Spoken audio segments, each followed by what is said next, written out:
प्रिय विद्यार्थियों, लोकतंत्र की परिभाषा, उसका अर्थ और उसकी विशेषताओं के बारे में मैंने आपसे विस्तारपूर्वक चर्चा इससे पूर्व के व्याख्यान में की थी और इसी क्रम को मैं आगे बढ़ाते हुए लोकतंत्र में कौन कौन से गुण हैं, क्या कमियां हैं, इसके बारे में आप लोगों से चर्चा कर रही हूँ। लोकतंत्र वैसे तो शासन व्यवस्था का वह स्वरूप है जिसमें जनता के कल्याण की बात सबसे पहले सोची जाती है और ये एक ऐसा शासन है जो जनता के कल्याण के लिए ही होता है। लेकिन इसमें कौन कौन सी खूबियां हैं, बहुत सारे इसके गुण हैं, लेकिन इसमें कुछ कमियां भी हैं।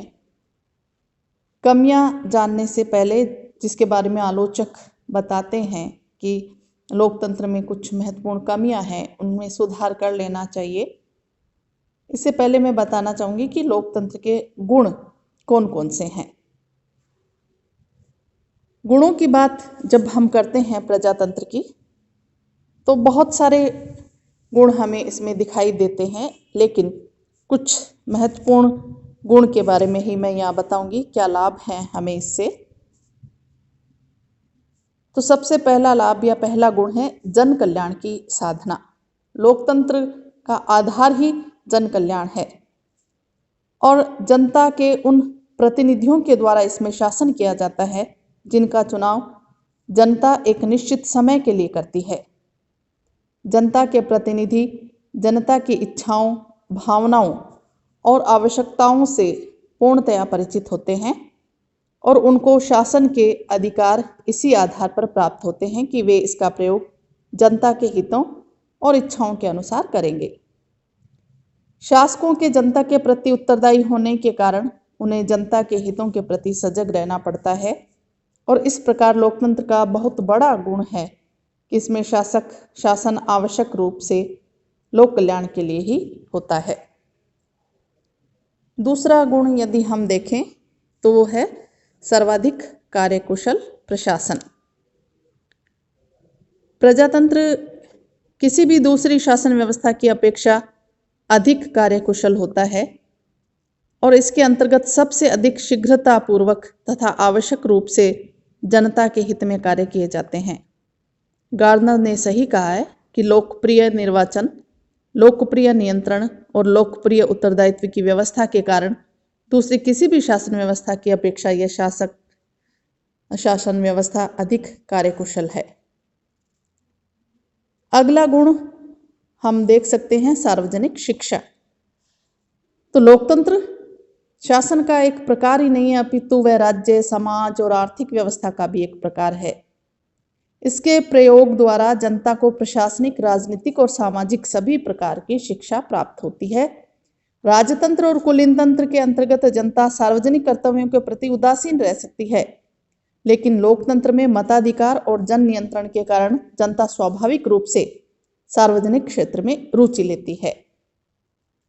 यह एक ऐसी शासन व्यवस्था है जो मनोविज्ञान के अनुकूल कही जा सकती है और मानवीय मस्तिष्क पर उसका स्वस्थ प्रभाव पड़ता है। कोई भी शासन सारे समाज का नहीं हो सकता, लेकिन लोकतंत्र में लोगों को जो मताधिकार प्राप्त होता है उससे उन्हें मानसिक संतुष्टि मिलती है कि उनके पास शासन व्यवस्था उनके लिए है, उनके हाथों में है, उनके पास सरकार को नियंत्रण रखने का एक साधन है। तो चुनाव के माध्यम से वो लोकतंत्र पर मजबूत अपना नियंत्रण भी रखती है, तो इससे वो एक आत्मिक संतुष्टि मिलती है प्रत्येक व्यक्ति को। फिर है जैसे जनता के नैतिक उत्थान की बात करें तो वो भी प्रजातंत्र में हमें देखने को मिलती है, क्योंकि व्यक्ति के व्यक्तित्व और उसके नैतिक चरित्र को उच्चता प्रदान करने का कार्य लोकतंत्र ही करता है। जनता को राजनीतिक शक्ति प्रदान कर लोकतंत्र उनमें आत्मसम्मान और आत्मनिर्भरता की भावना उत्पन्न करता है। ये मैंने जैसे अभी आप लोगों को बताया भी था।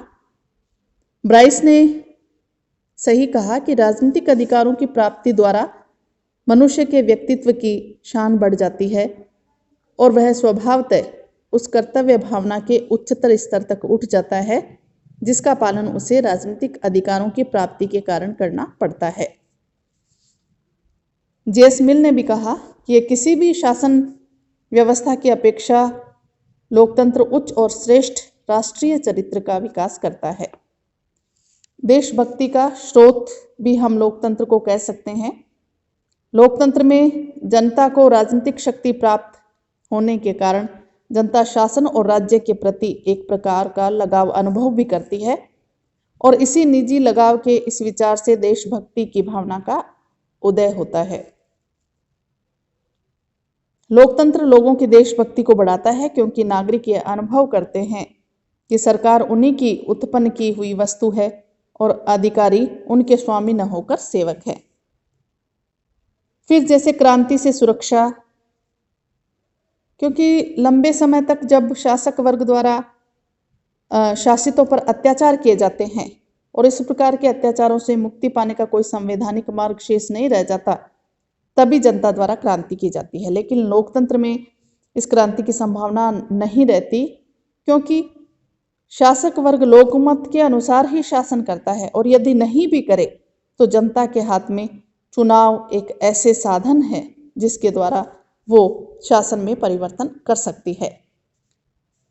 और व्यक्ति के हितों की बात करें, व्यक्तित्व के विकास की बात करें तो यह शासन व्यवस्था समानता और स्वतंत्रता पर आधारित है और ये एक बहुत बड़ा गुण है क्योंकि लोकतंत्र व्यक्तियों की समानता के आदर्श पर आधारित है और जितनी स्वतंत्रता जनता को लोकतंत्र में प्राप्त होती है उतनी स्वतंत्रता सरकार के अन्य किसी भी रूप में नहीं मिलती। लोकतंत्र कुलीन तंत्र की इस बात को स्वीकार नहीं करता कि कुछ व्यक्ति शासन करने के लिए और शेष शासित होने के लिए पैदा हुए हैं, वरन यह तो जाति, धर्म, वर्ण, रंग, लिंग और संपत्ति के भेद को महत्व न देते हुए मानव मात्र की आधारभूत समानता में विश्वास करता है। स्वतंत्रता और समानता के मानवीय आदर्शों पर आधारित होने के कारण निसंदेह यही श्रेष्ठ शासन व्यवस्था है। इसी के साथ विचार विनिमय और समझौते की भावना उत्पन्न करना भी इसका एक गुण है क्योंकि यह शक्ति पर आधारित अधिनायकवादी शासन व्यवस्था की तरह नहीं है जो लोगों में संघर्ष की भावना पैदा करे। यह जनता की इच्छा पर आधारित लोकतंत्र है जिसमें सहिष्णुता, उदारता, सहानुभूति, स्नेह, व्यवहार, विचार विनिमय और समझौते की भावना उत्पन्न होती है। विश्व शांति के समर्थन की बात भी लोकतंत्र करता है और ये वर्तमान में सबसे बड़ी आवश्यकता है। विश्व बंधुत्व पर आधारित लोकतंत्र एक ऐसा लोकतंत्र जो पूरे विश्व में शांति चाहता है। इसके अलावा कोई भी शासन व्यवस्था हो वह विश्व शांति की बात नहीं करेगी। अपनी व्यवस्थाओं में निहित आधारभूत दोषों के कारण दूसरी शासन व्यवस्थाओं के लिए ऐसा करना संभव नहीं होता है, किंतु लोकतंत्र सरकारें सह अस्तित्व की नीति में विश्वास करती और सभी समस्याओं का शांतिपूर्ण ढंग से समाधान भी वो करना चाहती है। विज्ञान का श्रेष्ठ प्रोत्साहक यदि हम कहें तो वो लोकतंत्र है क्योंकि राजतंत्र और कुलीन तंत्र के अंतर्गत स्वतंत्रता के वातावरण का लगभग अभाव ही होता है और स्वतंत्रता के अभाव में विज्ञान का विकास संभव नहीं हो पाता। लेकिन लोकतंत्र में विज्ञान का बहुत अधिक श्रेष्ठ रूप में विकास संभव है क्योंकि लोकतंत्र और विज्ञान दोनों के नैतिक मूल्य एक जैसे होते हैं। तो इस तरह से लोकतंत्र एक शासन की वो व्यवस्थाएं हैं जिसमें बहुत सारी खूबियां हैं, बहुत सारे लाभ हैं, एक देश को ही नहीं वरन अंतर्राष्ट्रीय स्तर पर यानी पूरे विश्व को ये एक मंच पर देखना चाहता है ऐसी शासन व्यवस्था।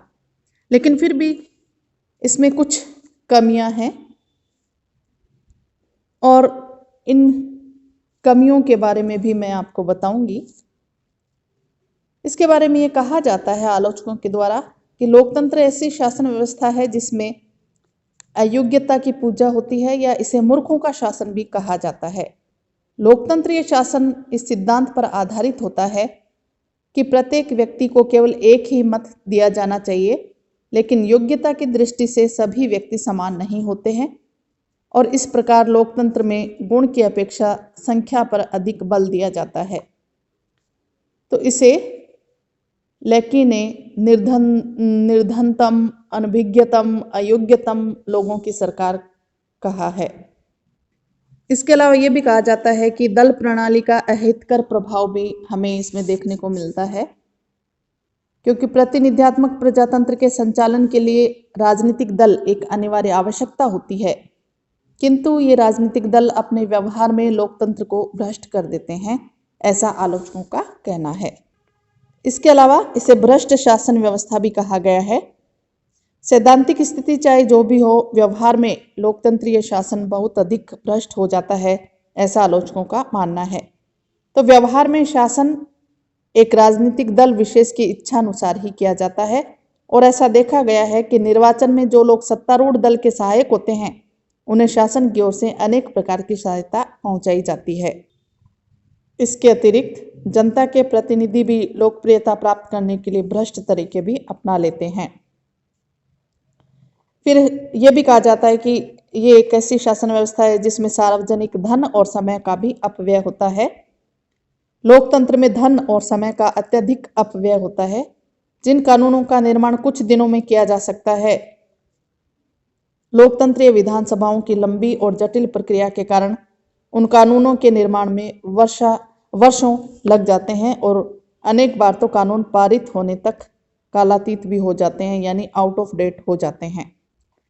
आलोचक ये भी कहते हैं कि लोकतांत्रिक समानता एक भ्रम है, क्योंकि लोकतंत्र को समानता के आदर्श पर आधारित कहा जाता है, लेकिन व्यवहार में ऐसा नहीं है।